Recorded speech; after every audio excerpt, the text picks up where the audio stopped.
Thank you.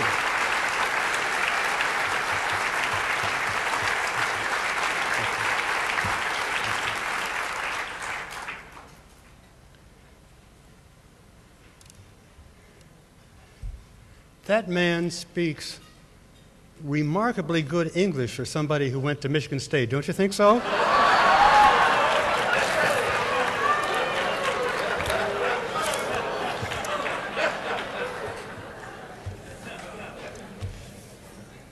I am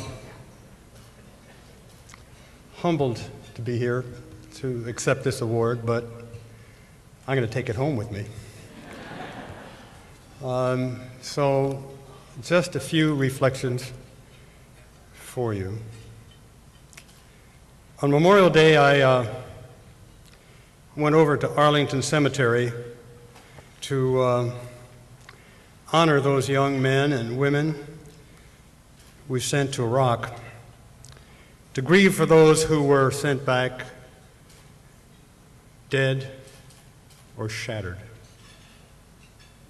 Arlington Cemetery always makes me think of Lincoln's words about the mystic cords of memory stretching from every battlefield and patriot grave to every living heart and hearthstone all over this broad land.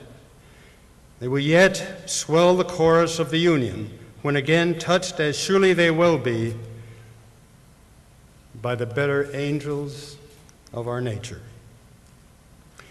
Those words and Roger Hickey's reminder to us this morning that this is Juneteenth, the celebration of the day in 1865 when the word finally got to the enslaved people in Texas that they were free.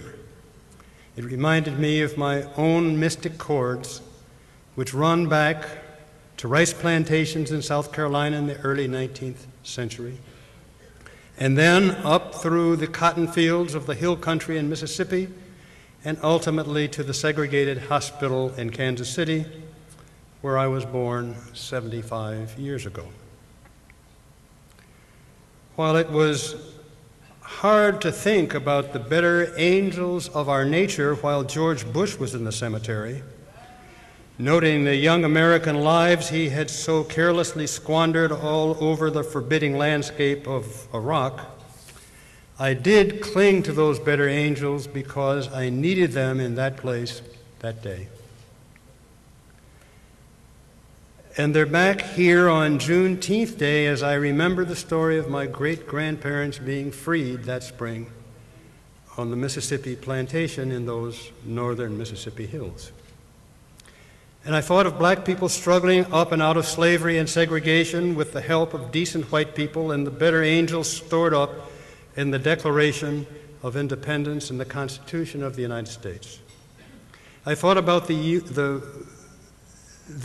union movement in my adopted state of Michigan that helped so many blacks out of poverty.